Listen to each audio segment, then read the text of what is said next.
the Stinky Popcorn Boys. We watch movies and eat popcorn. And you're stinky. Hello. We are the Stinky Popcorn Boys, three boys talking about movies and how they made us feel. I am Patrick Baskwell, and I was born in the darkness. The default. I'm John Gilardi, and I don't have any good quotes, but I think this movie is kind of dumb. Oh. And I'm Christian Ames, and I'm the one funding this operation. I'm in charge. Oh, nice. That's good. I love that actor. He's got a weird Ben lisp. Mendelsohn. Yeah, Well, he's Australian. great. He's New Zealand. Oh, He's from really? New Zealand. Okay, because He's so good in everything But he's he's fantastic. I love him. He's so good in fucking Drive Yeah. Mhm. that you're like, oh my god, that's right, that's that dude. Yeah. But yeah, today we are going to be talking about the scrappy mercenary film we all wanted to see, but nobody wanted to make. Clocking in it as a confusing 2 hours and 44 minutes, wearing a badly applied Van Dyke beard, and a surprisingly full and talented supporting cast. The final chapter in the Nolan vs. Batman trilogy, The Dark Knight Rises and falls. Flat. Maybe a I little think bit. it rose all the way to the top. But Yep. wow, I'm reading in the notes right now. I didn't know this, Patrick. Christopher Nolan is the only director to direct 3 Batman movies. He is, yeah. That is a fun fact. Yeah, I thought that was a fun fact. And also, until Ben Affleck, it says Ben Affleck was played Batman / Bruce Wayne 4 times. And he's going to again in the Flashpoint movie. Yeah, He yeah, never yeah. really played him all the way, though. But I don't- He was it like was a only- piece of yeah. the pie each time. Yeah, but all right, but I also counted because it's it's Batman vs Superman, Justice League. Those are the full times he played Batman, right? Yeah. And then Suicide Squad. And then what's the fourth one? Because somebody said there he had 4 times, or are they counting the Flashpoint movie? I You probably guys- are counting that. you guys in don't know. advance. That might That's be. okay. Yeah. I mean, I don't count that. I'm not a huge DC The Batman Snyder nerd Cut. fan, but like to me, I actually like the Ben Affleck Batman. He should have had his own movie, but the way they employed him, Amen. that's dude. just like whatever. So many people hate it's the Ben half-baked. Affleck Batman, but I also thought he was he had his own take on Batman. That's hard. Same with the Joker. It's hard when you're playing such an iconic character to bring your own Yeah. take. Well, I think that his is probably the I don't know. I think his is probably the most accurate Bruce Wayne. Like, I mean, it made sense. It made sense. Like all the stuff made sense. Whereas like this one was like kind of like a ninja. Mhm. Bro, I do not like Dark Knight Rises. Well, let's get into it. Let's someone synopsize it. Yeah. I think since with the Dark Knight, we started having a hard time saying bad things about it to begin. Let's reverse it and say good things first about this film. Okay. I mean, it won't be hard to stretch saying good things about this movie, but There's still fun stuff. yeah. Yeah. Oh, yeah.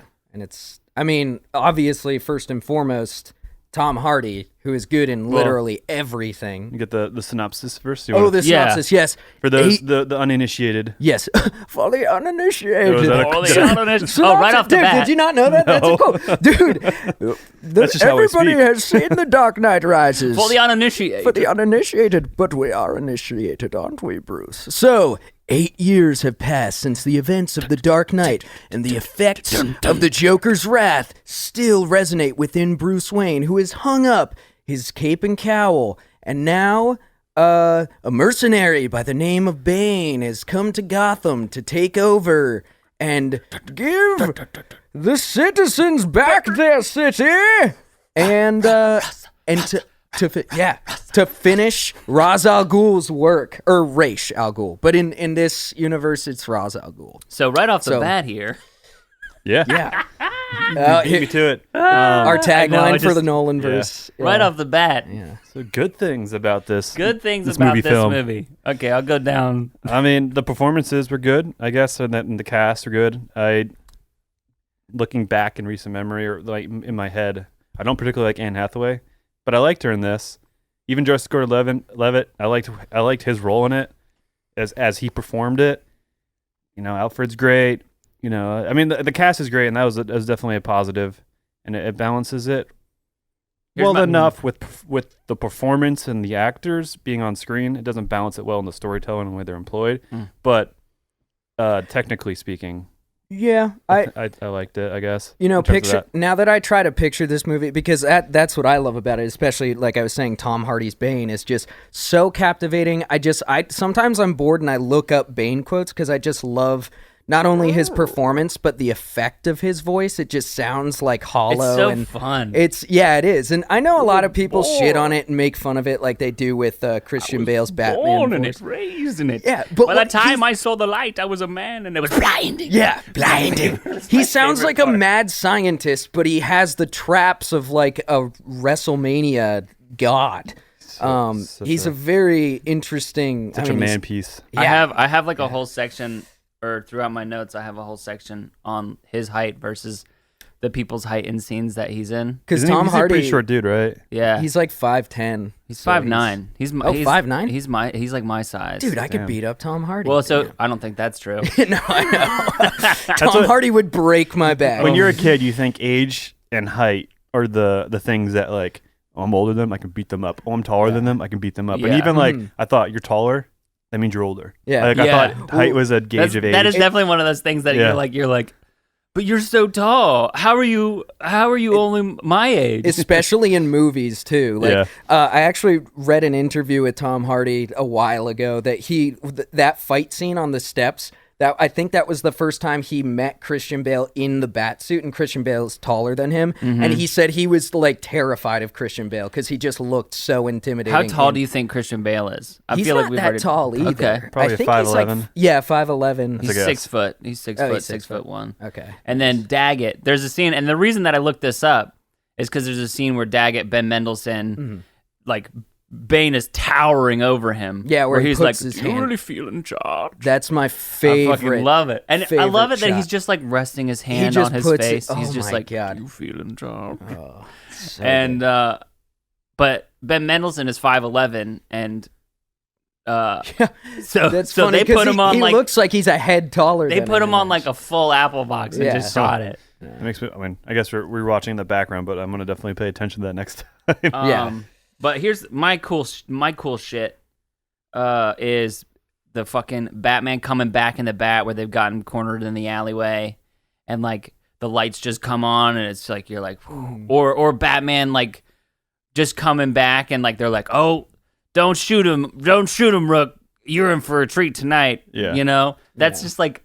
Again, I don't and I'll get into this later, I don't necessarily like the idea that he just quit right after the Harvey Dent thing, but like the idea of him coming back after a long time is like At their time of need is it's pretty like, badass. fuck yeah. I mean, that's just like I don't know. It's just poetic, I guess. Or like it's like the ultimate romanticization of a hero is like that time of need. Mm-hmm. But Yeah. it takes that time of need to an extreme where they've been gone, and then they come at the last moment where they really need it, and it amplifies that hero. Like seeing Luke Skywalker for the first time again in the at the end of Force Awakens / beginning before he's like throws his lightsaber away or whatever. It's like I love you. Mm-hmm. I don't know. And then him and Ray are just staring at each other. With Yeah. her, I'm acting it out. It's a but good I guess visual. You guys can't see, but It's a good visual. she's just gag for holding this it out. audience. John's Straight acting arm. out and he's doing the tear in the eye. I should have grabbed my lightsaber I got from Disney World, but I also really love the even the stuff that I have issues with. I still like really like because it like looks cool. Like the drop down in the plane, that scene where he's like, "Gah," and he like and he he's lands on the seats. he lands on the seats with his arms, and you're like, damn. Yeah. Like This is not the time for fear, Doctor. That comes later. they expect one of us to be in the plane. One of us must die in turning the into a wreckage. Sean and then, Connery a and little then bit. his henchman just like looks up at him like a father, like Yeah. so dotingly, and he just fucking dies. He doesn't Oh, even say anything. He's just like Yeah. he just like, nods his head and is like, yeah, whatever of you do, course, babe. duh. well, they must know the plan, or maybe because like they're all gonna die. Yeah. So it's indifferent when it happens. Or like when they're like at the end of the movie, they're like, "Oh yeah, let's just fucking blow up this megaton bomb, Yeah. and we're just chill with it."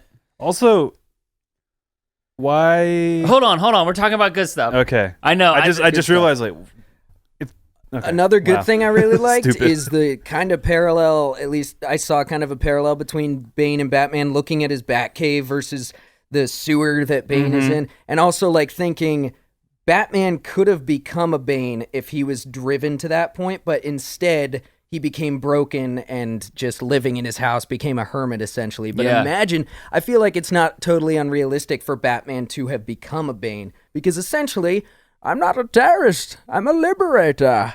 Here to liberate Gotham City and also, hasn't crime risen in Gotham again since the events of the Dark Knight? No, it's in the it's the peacetime. Oh, it's the peacetime. So okay, like, and that's one of the cool things that I like and dislike.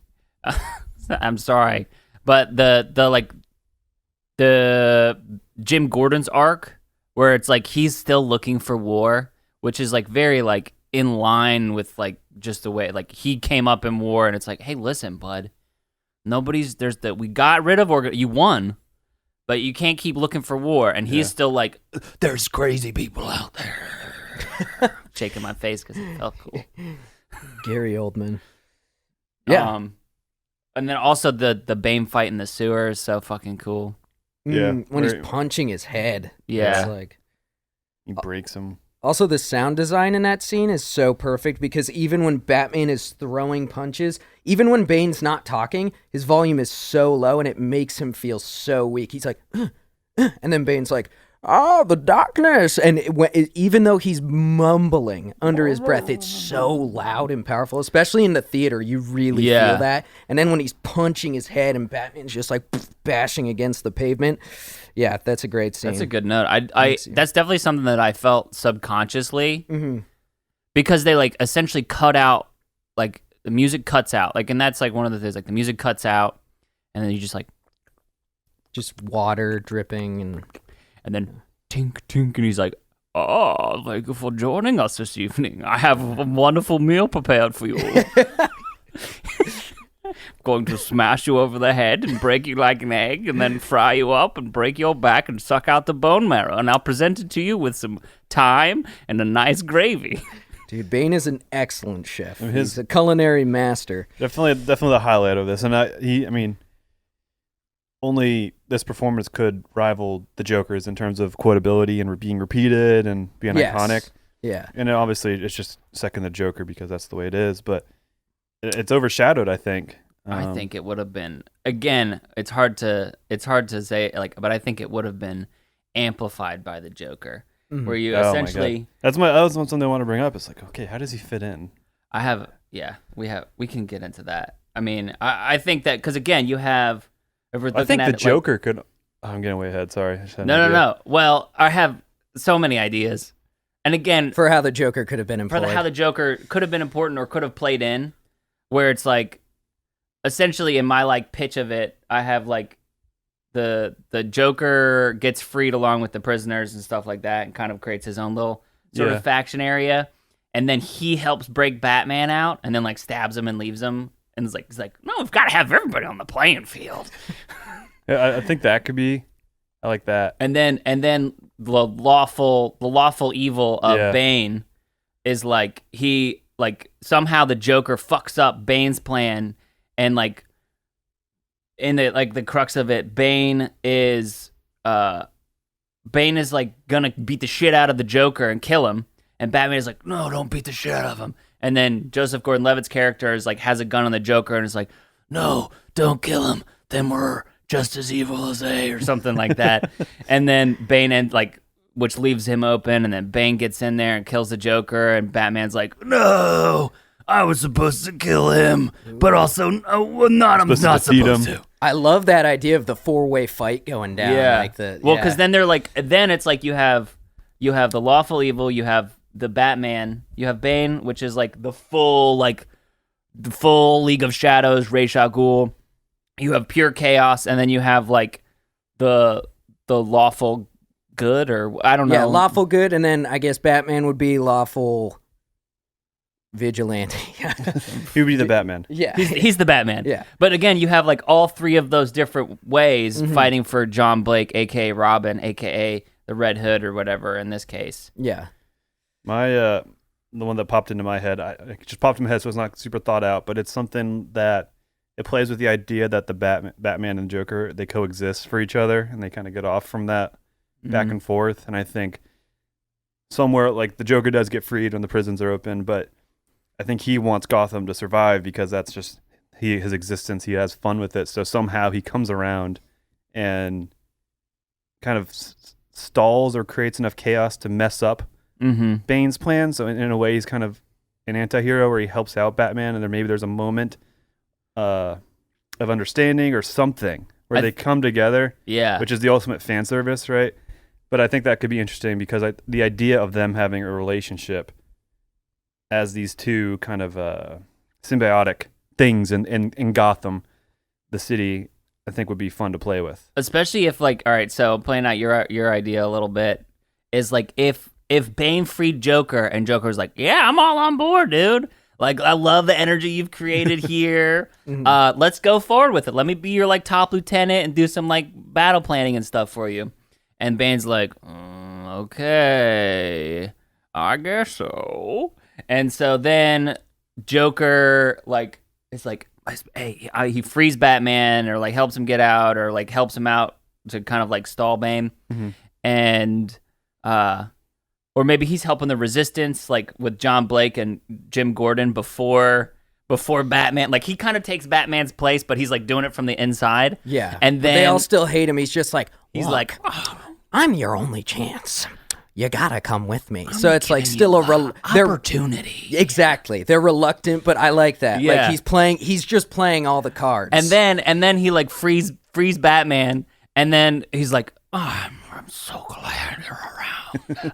and then, like, he, like, stabs him, or, like, and then it's like, whoopsie daisy, I sent bombs out to 5 different places. Yeah. And then it's like, God damn it, you were fucking, we were on the same side. It's like, were we? Yeah. Or maybe just as simple as he blows up Wayne Manor again, and there's, like, Joker cards fluttering down. He's like, fuck, I just rebuilt the house. He's like, that'd also be going off that if, like, Joker was the one pulling the strings the whole time, and maybe he influenced Bane somehow. Which I guess that's another thing I like about this movie is that Bane, you think he's the one in control, but it's really Ra's al Ghul's daughter, Talia, who's taking control of everything. Which also brings back to Bane in the comics, who is still very smart, I think, in most of the comic iterations, but he's also just kind of a henchman, which by the end of this, you learn the twist. He is essentially just working for somebody else. Yeah. He's like he's not the brains behind the whole operation. He's like an upgraded henchman. He's like, if Talia is the producer, he's like the director who, like, he, like, has some vision and can contribute some stuff, but he's the one who executes the day-to-day. Yeah, exactly. Other good stuff, I liked it when they blew stuff up, and I liked the ending of it. Like, I like the capping of things. Yeah. You know? Mm-hmm. I think the Alfred storyline was good, and I think cutting him out of the story 100% pretty much the moment he's out until the end with the Italy, the Florence piece was so good. Because it's like you didn't forget about him, but you're like, there's so much going on. Yeah. So when that comes around, you're like, oh shit. And then it hits in a nice way that you kind of you get in these Christopher Nolan films, like kind of contrived. But he does just story beats. Absolutely disappear. Yeah. Like, he absolutely is just gone after he's like, Well, Mr. Wayne, I can't do this no more. I've buried enough Wayne members of the Wayne family. Dude, that speech is also one of my favorite things of this movie. That Michael Caine Alfred speech where he's just I loved it. 'Cause Batman is so mad. It's such a moment of he doesn't know if he made a bad call, if he was being selfish, or he was actually in his best interest. Like, there's a lot of conflict in that moment for the character, and it's for both characters. Yeah, and it's so good. It feels so genuine, and even as much as Batman, or I guess Batman, but Bruce the next day, like, Alfred, where are you? It's just like kind of Alfred, where are you? Just felt That was good. made it feel genuine. I mean, it's kind of what you have movies, and there's the theatrical aspect to it, amplifying emotions, and then sometimes you have the more realistic stuff. And I think that kind of moment was really grounded in an effective way. Mm-hmm. I really liked too Anne Hathaway in this movie. Yeah, I liked her shift, and I think like in that first scene especially, but like where she's like, I'm a little housekeeper. Oh my gosh. And then once she figures out that he knows that the jig is up, she morphs into a completely different person. And it's so fucking cool. Yeah, I love She's it. wearing a mask too. Everybody has them. I like masks. the in the Nolan verse fashion. Comic books are cheesy for more or less, so he makes the cat ears kind of cool because it's part of her night vision thing that she puts down, Yeah. which is cool. And then obviously, got Robin, is just a cop who looks up to Batman. And Yeah. Brings me back to what I said in Batman Begins. I think I said it. I think Christopher Nolan hates comic books, thinks Batman is hokey as fuck, and he was like, you know what? I'm going to make a Batman movie that's realistic and much better and not hokey, and I am going to do it because I'm Christopher Nolan. See, but I think that for this movie he failed with that.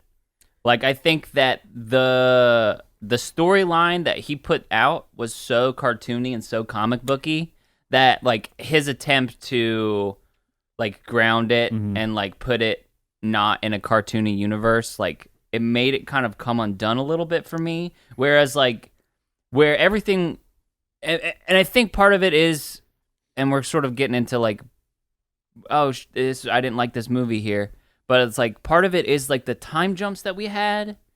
Yeah. And like are not clear. it's not clear. It's also like it's just like did Bruce recover from a broken back and rehabilitate by doing push-ups in a prison. Yeah,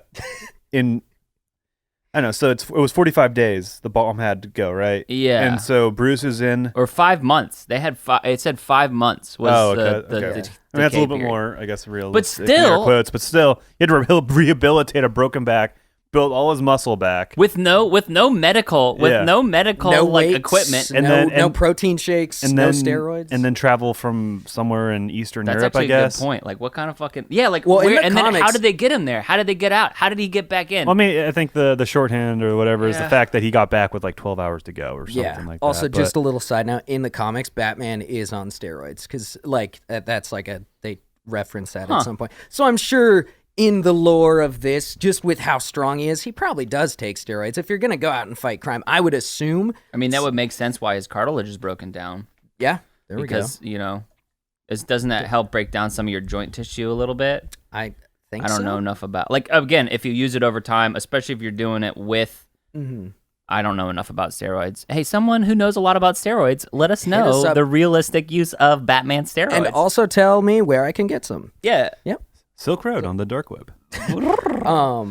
Anyways, what were we saying? I was Nick, being- I mean, do you have any good Sorry, things to I brought say? up steroids. Or I mean, we can segue. I think that's a good segue into the things we didn't like. Like that was the biggest thing for me was like, how the fuck 5 months passed? Where did that happen? What? Like the me- first time I saw the movie, I Yeah. was like, wait, so did he just totally get jacked again just by doing push-ups and like And it took- pull-ups in a... And it took them that long, like they took the government that long to send in like try and send in a strike team, Yeah. or like whatever. Still 24 hours to go. They just literally left. They were like Gotham's going crazy. Yeah. Like nothing happened. They didn't. I don't know. Well, I think so. The plan of the Ra's al Ghul daughter, League of Shadows, was to reset Gotham. Mm-hmm. So they want to blow it up. It's and just so- destroying. It's not resetting. It's just Yeah, you that can't too. live there for another 50 years. So that's an issue. And then yeah. You had a thought earlier. could they not just blow up the bomb right away, or like? Because the guy was like, "Okay, you have a bomb in your hands." yeah. He's like, "Okay, cool. Let's just let it be a time bomb." yeah. And it's like, what is the chaos? Is it just like to get off, like punishing Gotham and then destroying Gotham? Like there was no. If the goal was to destroy Gotham, Why not just destroy it? yeah, Mm-hmm. and get rid. Like they had succeeded. They got the bomb. They got the bomb ready. You know, the moment that Morgan Freeman or Lucius Fox and crazy French actress woman, she Maureen plays she Cotillard. plays crazy people. I don't know if she's crazy or not, but Isn't there some scuttlebutt? She's the reason that Angelina Jolie and Brad Pitt broke up because Brad Pitt.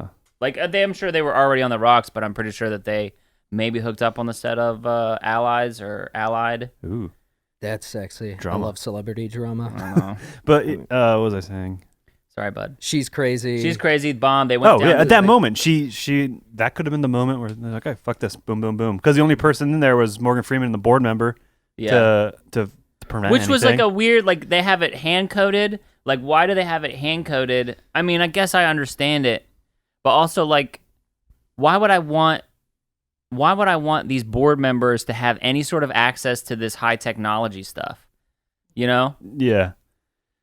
Like I don't want them. And also, the government just gave him million. Like they were just like, it's so crazy that they were just like, hey, build this fucking crazy big nuclear reactor type thing, Bruce Wayne, and you're the only person who knows where it is and in charge of it. Like no one from the government. Again, it plays into like comic book stuff, and that Yeah. makes sense. But that's on such a large global scale. Well, what you're saying is everything's razor thin, so I think it's just there to be there, to be circumstantial, to build like simple plot points for the simple purpose of moving around a comic book narrative, you know. And And I especially think that's where in the Dark Knight it works. Yeah, it doesn't work. I was going to But this say, it just in the shadow, it just tries to raise the bar. in the Yeah. It shadow didn't of the need to. previous two movies, I definitely agree with you guys in terms of the narrative. The narrative felt deserved and earned in Batman Begins, and especially in The Dark Knight, where it does feel kind of just pieced together for the, like almost like you're reading a comic book in this one. Well, and that kind of like for me, it's like that's like what I have like a section where like what went wrong. It's like I think Heath Ledger and The Dark Knight went wrong. It's like I think that even if like Christopher Nolan was like, hell yeah, we fucking did it, and Heath Ledger's still around, he gets to like follow through on any of the threads that he might want to do. And I watched a little documentary. He was like, I never planned on having a sequel. I only planned for each individual movie.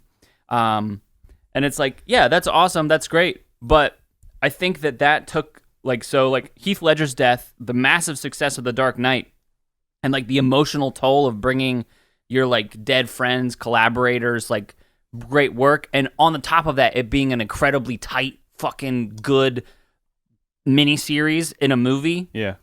Like, I think that they were like, I don't fucking have anything else to tell. You know? Like, they just like felt compelled to finish it. Like, there's too much momentum and buzz.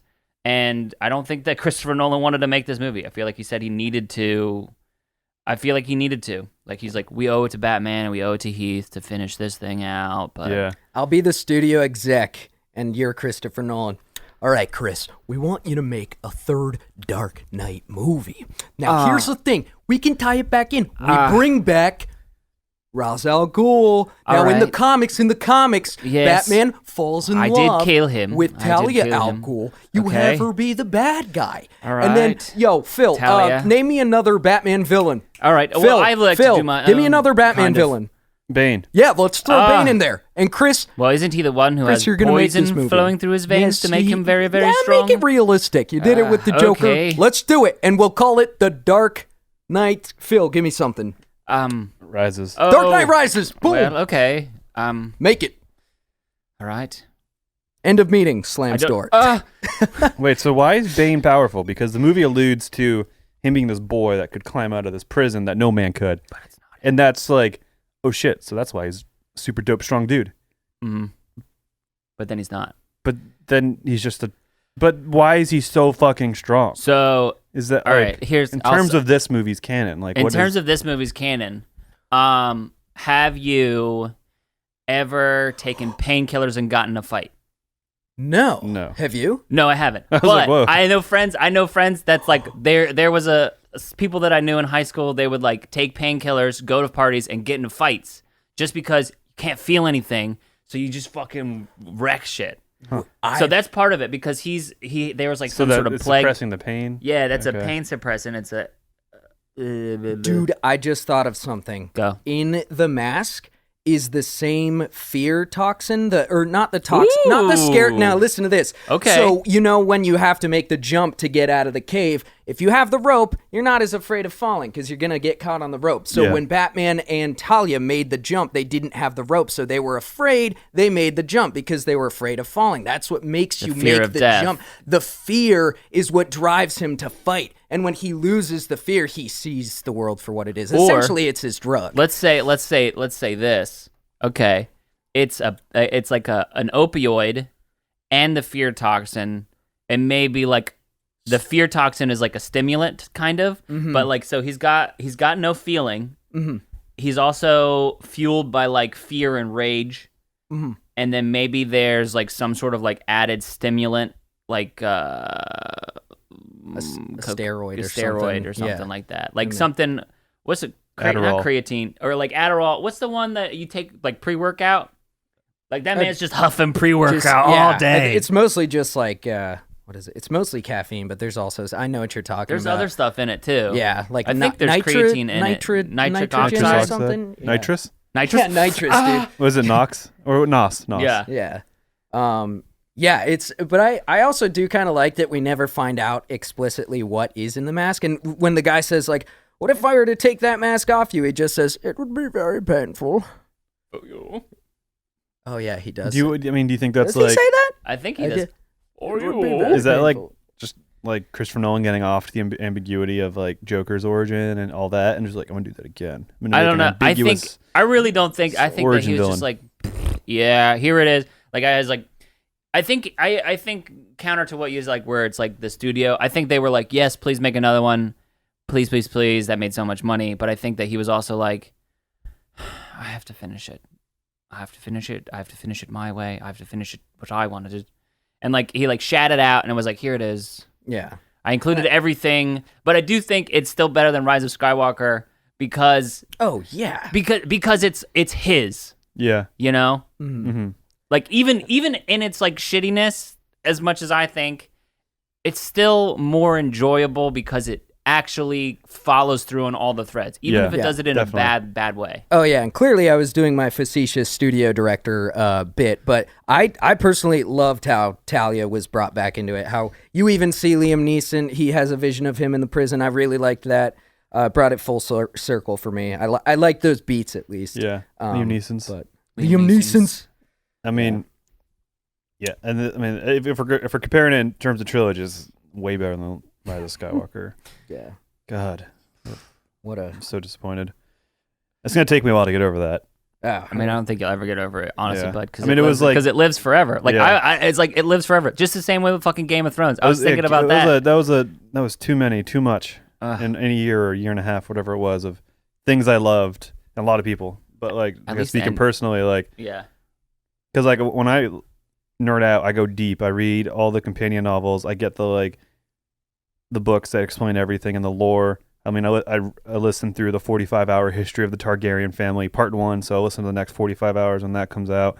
Like, so just with all that said, just like to have that get spoiled, and then Star Wars, a lifetime of fandom.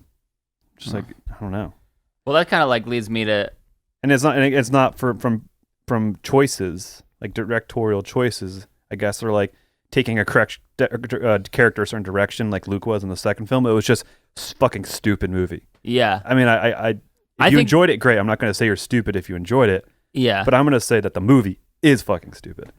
I mean, that's like I'll just bring it back to Dark Knight. Is like because that's how Bring me back from my Star come Wars. come back. Lasso John. Because that's that's how I remember. I like how this movie made me feel is like I was disappointed, and it wasn't. It was just I remember going to a late night showing and just being so underwhelmed and like being confused in my little 20-year-old brain or 19-year-old brain or whatever, because I was like I wanted to like it and it had those pieces that I wanted and I liked, but like it didn't fit the same way. And then I think immediately after watching it the first time, it's like, yeah, maybe I liked it. But the farther I get away from it, and especially now, it's like the less I like it, especially as a follow-up to The Dark Knight. Yeah. I don't think the movie's as bad as it is in my brain. I think that a lot of the negative things and like the feelings I have is because like I love Batman and I love like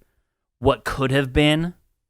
But I wanted it to be so good, and maybe I put too much pressure on it, and I apologize. Christopher Nolan, Christian Bale. It happened. You know? We're watching clips. Well, we're watching the movie in the background while we're doing this podcast. I think I just saw a Patrick Bateman reference with the guy sitting in the chair getting his shoes shined. Is that a Patrick Bateman reference? Oh no, it's not. It looked like he was wearing one of the exact same suits that Patrick Bateman wears in American Psycho, which is one of my favorite Christian Bale movies. Anyways, aside from the point. Yeah. So this movie was underwhelming. For sure, and I think because it's in the shadow of The Dark Knight, but not more importantly, but like personally, like what reflect that is I only saw this movie once, and I never had the urge to watch it again. Yeah, and I think that was out of more recent memory where Batman Begins, which just like I think I misunderstood watching it as a child and misunderstanding it. But this one, my memory of the film was correct. Mm-hmm. It was a kind of uninteresting mess. Yeah. I mean, for whatever that's worth. I all the flaws that bounce off The Dark Knight stick really hard to this movie. Like we were talking about last episode, like the chainmail underneath the plate armor. Yep. It's like this one is going in with like leather armor, and like it looks like maybe it could be really good. Like it's like shined up really well, but it's got like leather and it's like kind of like falling apart underneath. Like everything feels really stitched together and rushed. Like even the cool storylines, like with Alfred, like it's there, and like the thought of it is there, and it makes me feel stuff when I look at it and hear it, but it doesn't sit in a correct. It doesn't flow right. Yeah. And like, do you think it's a creative choice that he's cut out 100% in the middle, big meaty portion of it, or do you think that was scheduling conflicts? Sorry? Scheduling conflicts? Yeah. I mean, even like Lucius Fox, just like they're there to be there, but they're not. They came on set for, I don't know, 2-3 weeks max, maybe. I mean, I could say that it's a creative choice where it's supposed to like underscore like how alone he is. That's what I was gonna say. How he's isolated when he's getting beat up by Bane. It's like, oh, you can't call on Alfred now. Yeah. Also, they don't have an established shot of Wayne Tower that they can use. They keep using like random skyline, like over flyovers of things. Like, I feel like this is the fourth movie in the sequence. Like, I feel like I need another movie where he's just a dude. Where he's like when he's not Batman. Because I think that's one of my. An experimental 3-hour film of him just in the manor with his cane, by himself, being bored. No, because I think that's the wrong choice. Is to have him go from being he's Batman at the end of the movie, kind of at the height of his powers. Like in anything that we know about Batman, does the Joker or Two-Face killing people, and then like the Joker killing Rachel, does that make Batman stop being Batman just because the police are after him? Like in the comics, no, he's still gonna be Batman. He's still doing his thing. It's an addiction. He's not gonna stop. There's like in no iteration does Batman just stop being Batman. Unless he gets really old. I don't think that he's like. I think that's one. I don't think that he deserved to take an 8-year break and then for crime to go down. I think that after the events of The Dark Knight, he needs to stick around and be a force. And this like kind of like leads into like my pitch of it, but I feel like I've talked a whole lot. So I just want to like. Well, I got a negative, I guess. Okay. To add on, is the fucking battle scene. People with automatic rifles and tanks, and I guess Batman neutralizes the tanks, but they charge into each other as a pitched battle, 3,000 on 3,000. Like, what? Yeah. It's not even epic. Because, like, that's the only excuse I can think of is, like, let's have a big fucking epic brawl. And then let's all stand aside and let Batman and Bane walk towards each other slowly and menacingly. Like, that to me, that was the most, like, was this Christopher? Did this come from the brain of Christopher Nolan? Because this is stupid. Yeah. Did you do this? Stupid. I think, like, I'll be the basic bitch of the podcast and say I love that scene when they're just walking towards each other, even though that fighting is totally cool. unrealistic. I don't think the fighting is cool. I normally hate. I just love those kind of fist fights don't do a lot for me, but that one I enjoyed. I would suck Batman's dick, so I just love seeing when he comes back, and Bane is just like, impossible. Yeah. I mean, I think a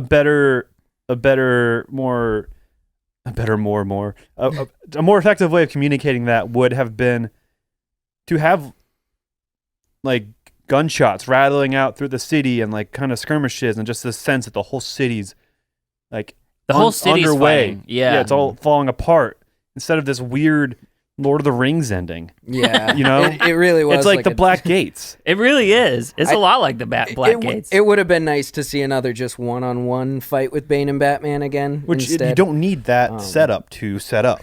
Yeah, I think like I meant one-on-one with like no crowd in the no armies in the background. That's what I meant to say. Well, I think too, if it would have been more in Batman's line if like there was, and maybe it's just I'm just thinking of like the Arkham games or whatever, but like if Bane was like holed up in a tower and like there's this pitch battle happening outside, that's cool. But Batman's not a part of it. Batman's sneaking around in hallways, beating the shit out of people until he gets to Bane, like the top floor or the bottom floor, and like he's like doing some Batman shit, hiding in the hallways, and then they get to have like this gigantic big fight, you know, where it's just the two of them. I think it's interesting. And then Joker pops out. And then Joker pops out, and he's like makes them kiss, and they're both like intoxicated, and then it turns into a threesome. Yeah, everyone's wit. always comes down to the porn parody. I think it's interesting in the terms of the story, and not to be political, or just more in the sense of today, how the cops are the heroes, or that sense the people, when then the disenfranchised are then the bad guys. Yeah. It's just a interesting thing, you know. I don't think that would happen necessarily today. I think it definitely hasn't aged well in terms of like who you're putting away versus, because it's like, oh shit, you guys put a shit ton of people in jail on like false pretenses, sort of, because of like this fucked up law that you created because of something that was based in a lie. I don't know if I agree with that. I don't think that that's good. Yeah, I think that would be interesting to explore more, because I think it's explored in effect where you see the disenfranchised party up and help Bane. Yeah. But you don't, it's not explored in terms of like kind of communicating that theme. You know, you have where the beans are spilled on Gordon, and Joseph Gordon-Levitt's like, what the fuck, dude? That's fucked up. Yeah, that's about the end of it. But also, there's no why does anybody repercussions. believe him? Why does anybody be like, I have this That's letter it, from That's Jim true. Everybody Gordon. just takes his Isn't he word in for the it. Steelers stadium too? Everybody, Yeah. Harvey I didn't realize- Dent was bad. I knew I knew Heinz Ward was in it, but it was funny to see Ben Roethlisberger and Oh, yeah. Bill Cowher. Oh yeah, that's right. Nice little cameo. Yeah. Oh, also, how the fuck did that football player not realize the stadium was falling behind him? He's running, dude. He's got blood pumping through his ears. You'd think I get when you got tunnel vision, but you'd think you'd hear an entire stadium collapsing behind him. I remember thinking that watching the trailer. Yeah. Because that was like one of the big shots in the trailer, and thinking like, yeah, it's a really cool shot. I love the shot. Spectacle. Wait, how does he Yeah. not realize that? There's a lot of spectacle in this movie that doesn't hold weight. Yeah. How did Pittsburgh hit you guys? Did it do the Fine. job? It's like, oh great, we've got 3 rivers on either side, Yep. so that we can fucking. Another thing I didn't like, going back to how we talked about Gotham being a character, this city being a character, which is done the best. I think we can all agree in Batman Begins. Dark Knight, you start to lose it a little bit. It's same thing with this, just a different city, different, like, completely changed from the Gotham in Batman Begins to this one. Which I mean, even from the Dark Knight, I'd say. yeah. like it's closer in the Dark Knight, but still, it's like, I mean, I think if they just sat down with Pittsburgh and stylized it, or just even just used it throughout, I think it would have worked. Actually, watching it compared to Chicago, I liked it better. I like Chicago better. Really? But I just like Chicago. Chicago better. just felt more big city and clean. For some reason, I think of like, I know Gotham is supposed to be like a reflection of the dark kind of times of New York in the 70s and 80s and whatnot. But I kind of picture like an industrial, very blue collar vibe when Gotham. Yeah. And it's not so much, I don't know. It's especially definitely for a Nolan Gotham. Yeah. I could see that. I'd say too, it's definitely an East Coast city because like you kind of yeah. get the feeling that Gotham is like it's essentially supposed to be- New York. yeah. So it's like What's Metropol? it should be What is the city in Superman? Metropolis. Yeah. Is that supposed to be Chicago? DC. I would say. Okay. Well, probably like feel like it's Midwest because he's like a Midwest farm boy in his upbringing. I feel like. Oh fuck! I'll look it I up. don't know. I feel like they're all East Coast cities. Yeah, I feel like Metropolis is also supposed to be kind of a New Yorky. I don't know. It's just wider. But what I'm saying is like the streets should be smaller. Like whereas like Chicago has like big wide streets because they burned it down in 1879, so they rebuilt it all. I didn't know that. Yeah, you're welcome. Learned a little history today. Yeah, from the Great Chicago Fire of '79, I want to say everything burnt down, and so which is like the terrible thing that happened in Chicago, but also one of the best because they were able to essentially re-city plan their city, and like it's so beautifully designed. I fucking love Chicago. I could talk about it forever. But I won't. So for the Metropolis, they're both supposed to be figures of New York City, but a lot of people kind of headcanon say Metropolis is Chicago. Okay. Huh. So What does it say? Again, I know you literally just said it, but I headlined it, so it won't get much more specific. Superman likes deep dish. Yeah. I had deep dish. It was just pizza in a different form. It's cheese pie. I mean, I don't know why people get so up in arms. Have a New York slice.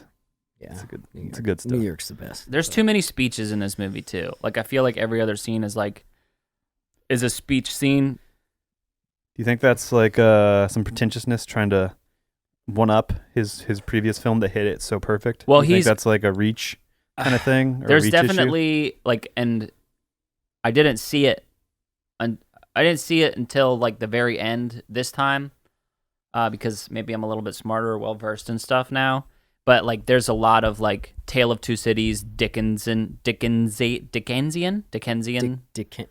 I don't know. Charles Dickens. Dickensian, I guess. Yeah. The Tale of Two Cities, like it's a far, far better thing that I have to do than I do. It's like a quote. It's a quote from the end of that book where like It's been a while since I've read that, but I believe you. Yeah, I never read it. it's okay, guys. I'm sorry. See, the pretentious boy here. But I think somebody will get the a reference. negative or a questionable thing is I did like Batman and Catwoman's relationship, but I didn't think it was the kind of relationship. I thought it was kind of a coworker, mutual respect, some attraction, some tension, just there because they're someone who understands what they do, or understand each other, and they're an attractive person that they're of the sex they're attracted to, or whatever. You know, that's how I saw. That's what I got from what they gave us. And then to see them off in Florence together, it was like, what are you guys doing? Are they just fucking around, or are they meant to be? And it's not like I don't, because like Alfred's fantasy is that he's married, so that kind of skews what you're thinking when you see that scene. You're like, wait, are they married? Are they married? Because this fantasy played out just how it was teased to us. So how much I don't know. Well, and also, how did he know where he was gonna sit? That he was like. I'll tell you why. That's some movie magic. Because he died. It works in fucking perception. He died. Because interception. Wait, Inception. God. Interception. That's the football version. Perception. Interception. Yeah. Jesus. It's a Inception movie. Guys, I'll tell you why. It's because at the end of the movie, Batman did die. He did die. And Alfred is just picturing him there. And he's just imagining, because he knows that Bruce died doing what he loved. Now, unlike his parents who died tragically, Bruce died as the Batman. I don't think that would be fulfilling for Alfred. He's not right there. He's just. I like that, but I think they made too They committed to him. They committed too much to the AI thing. Yeah. I think if it was teased or communicated with a smile or smirk from Bruce? Lucius. Lucius. Or a line earlier in the film. Yeah. Even like maybe it was really obvious earlier in the film. There is a look because I was watching for it. There's a look that Bruce Wayne gives where he's like they're talking about right before they set up the bat, like when he gets back into town, and he's talking to Lucius, and Lucius is like never able to figure out that thing, and like Bruce is like leaning in, and he's like maybe. He's like well, it's good to what he does is Bruce Wayne. See, because then I think that could have been cool, and then you could have shown the Alfred thing. It's like, is he dead? Is that his fantasy? Then other people can go to the beginning or that point in the movie, and be like, no, he fixed it. there's proof. And then now I'm just imagining, like, so they're up on the roof there, and he's like, "Do you remember where you left the bat?" And he's like, "Yeah." And Lucius is like, "Hey, man, I never was able to figure out this. Oh my God, what is it called? Autopilot." And like it just cuts to like a real like close like where Bruce is like spiking the camera, and he's like, "Oh, I think someone could figure it out." or just a wink. He just like Wink, winks, wink. and he's like, He does the Jim from The Office look where he's just like, oh. everybody knows the Jim at this point. Yeah. Yeah. Jim Callahan. Jim Callahan. No, it was he was dead, and it was Alfred's fantasy to not have to take care of Bruce anymore. He's That's why he fuck was like, that dude. "Oh, he's fucking dead. Yes, Ah, finally, thank God." I can take a vacation in Florence." And then he goes to Florence and starts teaching dreamscapes, and Leonardo DiCaprio comes and is like, Yeah. "You're my uncle after all this time." I want to see that. I guess I want to see Leo in a superhero movie. Never gonna happen. Yeah, it won't happen. Never but- gonna happen. He's Can you way imagine? too- What See, would you cast him as? I don't know, but so little segment, I guess. Okay. So Nolan kind of made comic book films realistic in his way. Let's take a Marvel franchise character, whatever, And make it realistic. and make it Nolanized. Huh. Nolanized. So I'll go first, and Okay. I haven't thought this out very well, so this is the easy one. But I mean, which Iron Man sort of is. Mm-hmm. So something with Iron Man. He's kind of the Batman of he's Marvel, just in sense like rich playboy with money, and he uses that along with his resolve and conditioning and what have you to kind of be a superhero. So I think that could be an easy natural one. Okay. You know, bring all the Avengers kind of storyline things that get all supernatural. Just phase those out. They're not a part of this. There's no cinematic universe. And just play with the Elon Musk superhero thing, and it could even become more grounded and feel like a real Elon Musk, you know, or feel like a Jeff Bezos Elon Musk kind of thing that we talked about. And it's almost like a corporate espionage film too, maybe, or something. I don't know. Yeah. That's So would in this theoretical version of Iron Man, would his identity be concealed? Like, because in the Iron Man movies, he's outwardly Iron Man. Yeah. So would you want to have his identity concealed like Jeff Bezos? it's just hard because like it's Robert Downey Jr. in my head. Yeah. So, We're bringing him back. I'm having a hard time shaking that image, but I think maybe an Elon Musk type where he's awkward and quirky, Mhm. and he's not like because He is like a genius. He's Yeah. not like a glib Yeah, genius. yeah. He's like a genius. yeah, like because like Elon Musk is when he's not married or wherever he is a playboy. Like he's out there having fun partying, but he isn't like a super suave dude. Uh-huh. So you could still have that playboy angle, you know, that could work, or maybe just like a gentleman type. Now, I wouldn't really work for Iron Man, but I don't know. Whatever. I feel you. I'm trying to think of mine. It's tough because like the Marvel stuff, I feel like there's a literal god who's a part of it. That's the thing is like it's Batman and Iron Man are the more. They're the more grounded ones, Yeah. which is funny because they're the ones that we relate to the most because it's like sort of within range. Yeah. Like I feel who else? like Black Widow. I Black guess? Widow, yeah. Well, I was also trying to think about how Hawkeye? you would Christian's do. favorite. Hawkeye. Oh my God. Hawkeye and Black Widow. Why the fuck are you guys here? Well, Black Widow makes I don't know. It makes sense, but she's a it's bridge. She's kind of like the Well, handler. yeah, but it's At also like, why are you still shooting arrows? Yeah. You cannot fire arrows faster than a gun. Yeah. You can. And if you're good at shooting arrows, you're probably good with guns. Like, fuck. I would say. All right, and this is stretching because it's hard, but I would like to see. It is stretching because it's hard. That's what she said. Nice. Maybe the Hulk because you could do like a Dr. Jekyll, Mr. Hyde type thing with it, but like maybe ground it a little bit more where it's Okay. like, again, I don't know, kind of the story that I'm thinking of makes him like a little bit more of a villain where he's... I'm picturing Split. I mean, like almost like a Venom kind of thing. Yeah, kind of like, but like that, but also like where he's like on the run and he's trying to like cure some disease. Like it's like John Q meets Split meets Dr. Jekyll, Mr. Hyde. Okay. I don't know. I don't know. I mean, It's- I think like the panic of having this issue that you can't control yeah. could be something really fun. And I mean, I don't know. It could But, almost like, become how- an allegory for like mental health, honestly. Yeah. In a sense. But how you Nolanize it, Yeah. that's the tough thing. Especially like I feel like again, it's easier with the ones like even with Captain America, where it's like he's like super strong and stuff, but at the end of the day, he's just a man. Yeah, I mean, he's got the Superman issue. But they already kind of did it with Winter Soldier. Like that was like kind of like the story that I like to see. That's what made me fall in love with Captain America. Made me give a shit about him because Yeah. before I hated him. Mm-hmm. I was like, get out of here. Like the good old perfectly incorruptible superhero. That's always pretty boring to start Yeah. with. I've got mine. Spider-Man. Yeah. Okay. He doesn't have superpowers.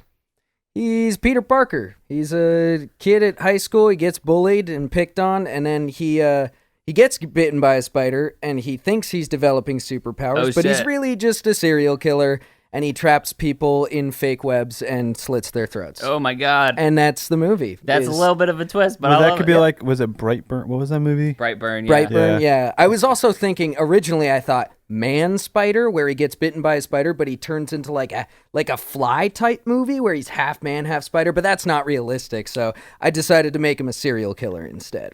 But Okay. they So they don't got, know, and they call him the Spider-Man because his enemies get strung up or like they're drained of blood, like either their throat slit or something. Maybe he's like he's like Dexter too, where he thinks he's doing good, but exactly, he but doesn't. he's crossing that Yeah. line. Yeah, so they call him the Spider-Man. Shit, dog.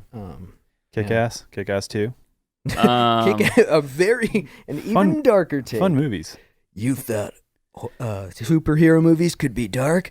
Not with Christian Ames's Spider-Man. It's getting even Holy darker shit. than ever before. Holy shit! Don't take your kids. that's It's just- fucking scary. Without disclosing it, like we were playing D&D and the DM was like, "Yeah, I read Christian's character's backstory." And I was like, "Whoa, Yeah, it got fucked up." He's got That's a some real dark shit. backstory.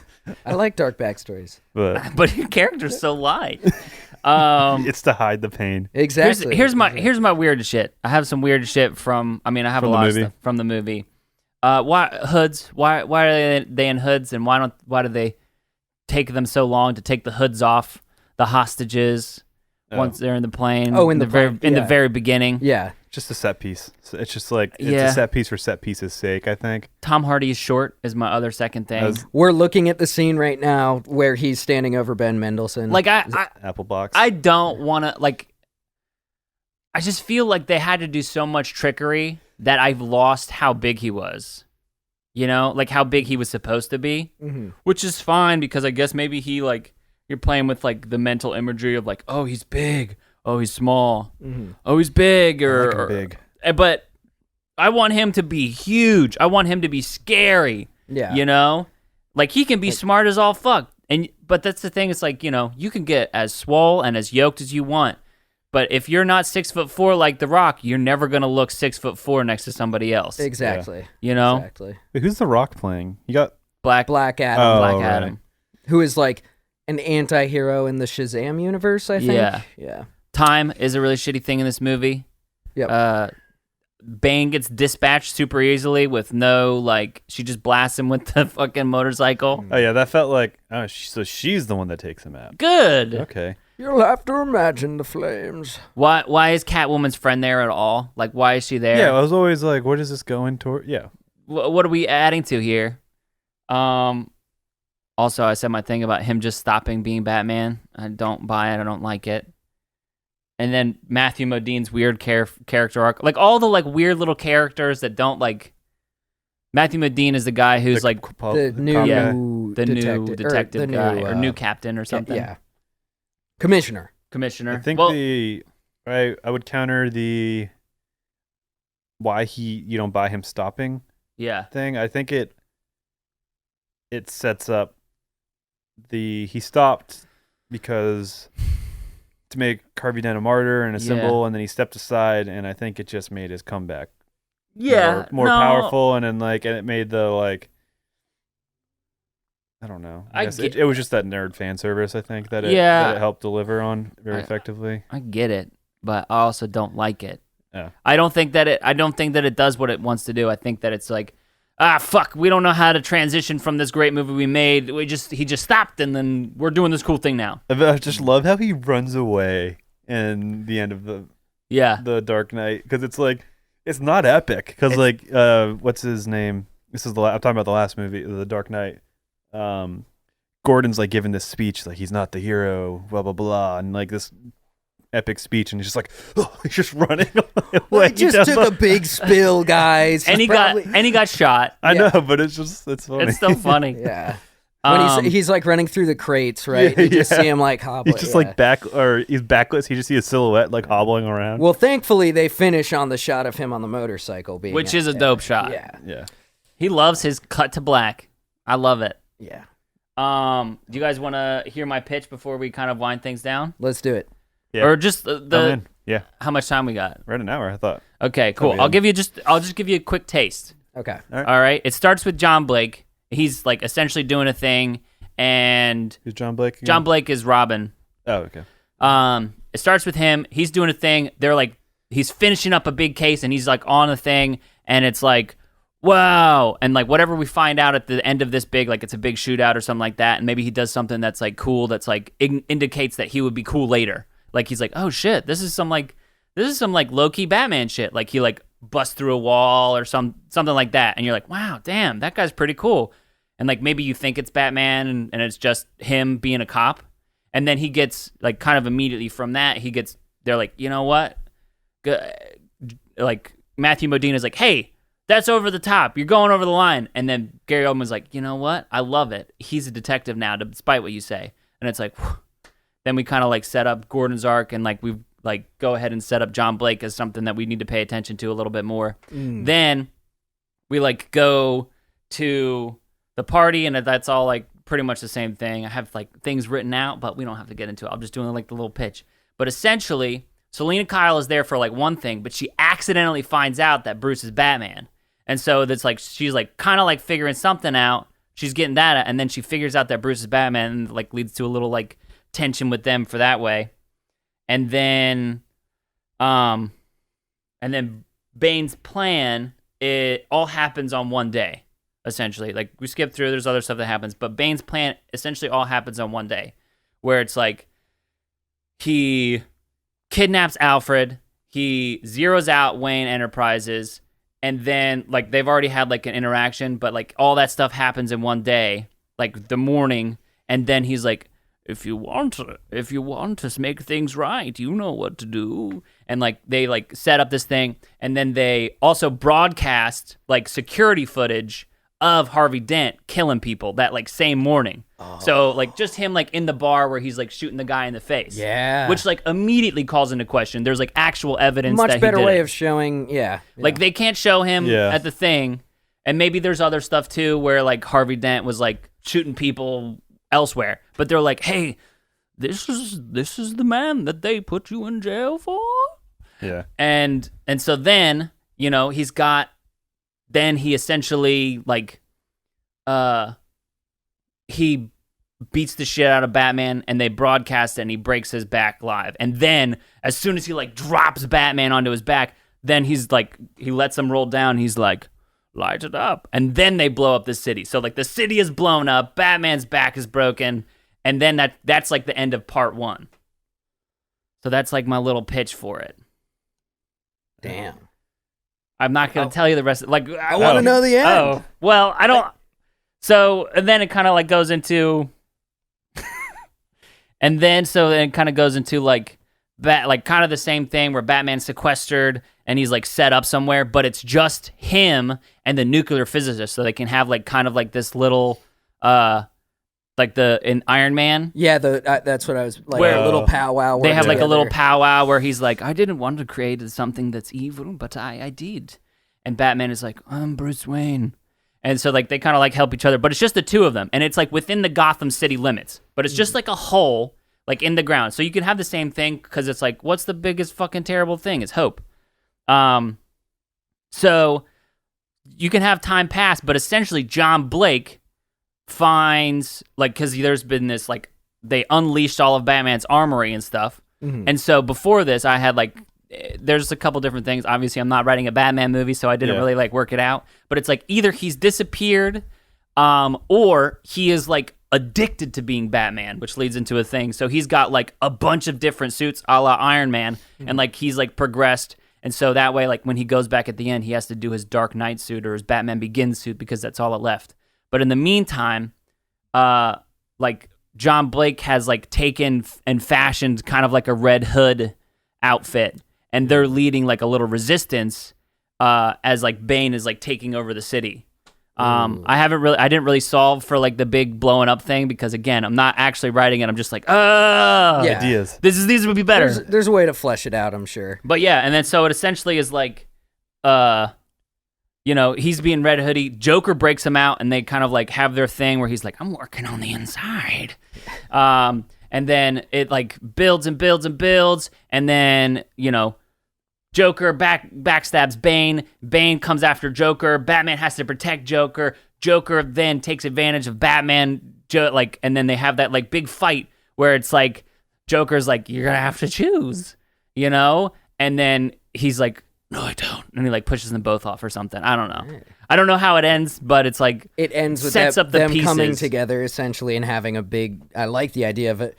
Either some way they come together or they have a big duel all together or something like that. Yeah, I think. I don't know. That is all bad because it's all like kind of predicated on the Joker still being there. But I was like playing around in this. I think the fact that everything that happens could be fit into an earlier part of the movie in a more concise way, I think says a lot. Even just about what is here in the movie, and how effective it is or ineffective it is at being a story or storytelling. It takes so long. Yeah, so and then also 44 minutes, I think. One of the things that I was gonna do, or one of the things that I would do, is I would soften Talia al Ghul's character, aka Miranda Tate. Like I'd soften her, and like this like. Is her name Miranda Tate, the French girl? Yeah, in the movie. In the movie, her she name's- and then she I reveals was like, that well, that doesn't sound very French. I always forget her name, but I was like, that But so essentially, like it softens her, where she's like, I don't know why people are so mean, and Bruce, like she's like making him be like, why does she bone him? Why would you bone the killer of your dad? Well, yeah, and then there's like she doesn't need to get. She's already like, I trust you. Essentially like have her She build already him has up. her trust. Yeah. Have her build him up so that it's like she like reinforces ideas of like she makes him say why she thinks things are good, why people are good, and then she just like wrecks it from underneath. That would be so much more fun. Anyway, I just don't think that Batman should go away. You guys want to do rankings or ratings? Yeah, let's rate it. I gave it 3.5 out of 5, but talking about it, because I have the Letterboxd app. Sponsor us, please. I think it's honestly a very soft, hanging on by a thread 3 out of 5 for me. I'm trying to think of like an item to use because I like using items, but I can't think of any. Oh, here we go. I'll give it 7.5 back breaks out of 10.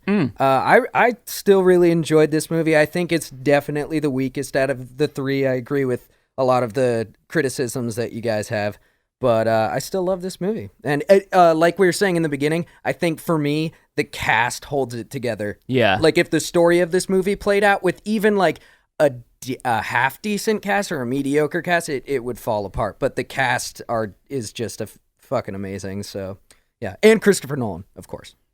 And I meant to say Hans Zimmer, but of course Christopher Nolan. Hans Zimmer for sure.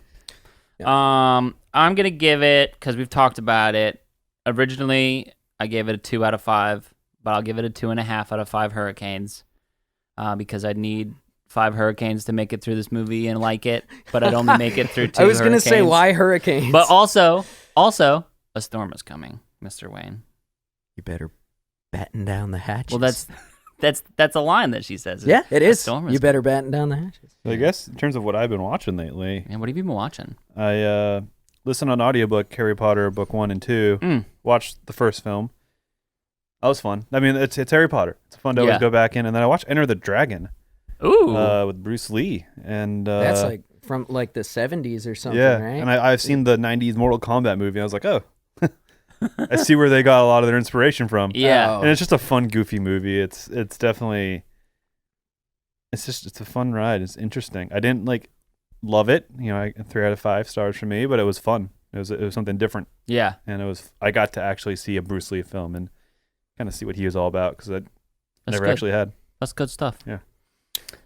I'll go next. I've Okay. been watching The Boys. I went ham on The Boys. I watched episode 1 Are of you- season 2. Are you fully caught up? I'm not fully caught up. I'm okay. waiting until I won't after. say. Well, we've got yeah, a- I know John hasn't. I watched so- episode 1 of season 2, episode so 1? it started. Yeah. I've Getting So about how are you liking it? I so far? fucking love it. I Me fucking too. love it so good.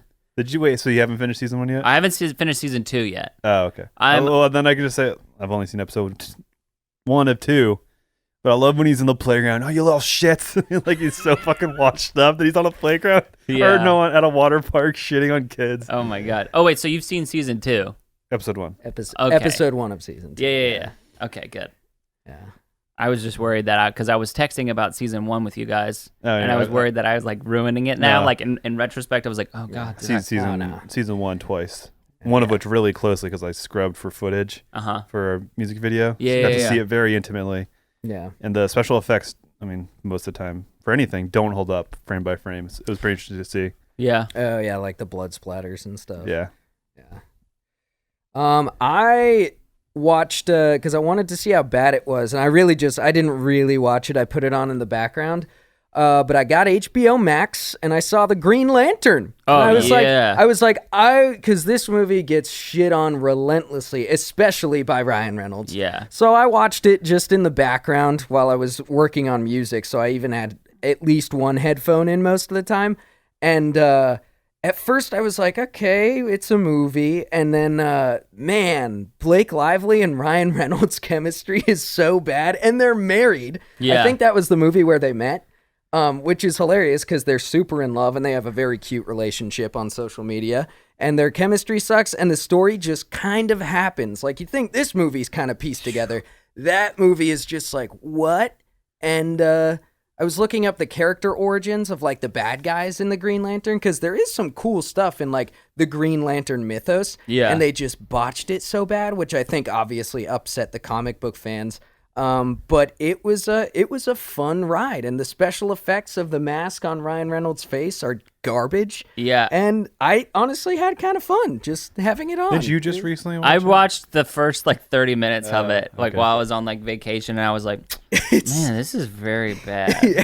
I've always wanted to watch it. We should watch. We should and watch it. You 'cause should it's- watch that in Green Hornet. Ooh, Yeah. Green Hornet's on Netflix, so I'm like, I generally, like, I gave this movie the highest score. It takes a lot for me to really hate a movie. Like, I can enjoy, even if it's like mediocre, like, obviously everybody loves bad movies because Yeah. they're hilarious. But I can enjoy mediocre movies. But even Green Lantern, I was like, what the fuck? Like, why is this still on? what are we doing here? Well, yeah. it's so ripped. I mean, it riffed on in Deadpool, Yeah, and maybe even Deadpool 2 still. I don't remember. yeah. I think he I probably feel like makes at a some point I'm reference. like, all right, we get it. Yeah. Let it die. Yeah. I mean, once was enough. Yeah. Maybe twice. Yeah. But I also watched Rihanna's Fenty Savage show, or Fenty X Savage, which was a lot of fun. I don't It's know. on Amazon Prime. It's just like I do like Rihanna. the most interesting way. It's like, as far as like stuff that I've seen like fashion show wise, it's like the most interesting way to present stuff, Okay. because it's like a dance. They put it together like kind of like a stage show, and it's like everyone's dancing, wearing the different pieces, and it's like, hey, that's a fucking cool way to present stuff. It's also more interesting than just walking down the hallway. Yeah.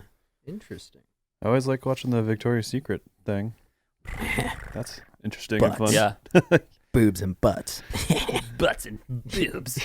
Yep. Well, I think. I wish I could do a Seth Rogen laugh. I would have put it in there.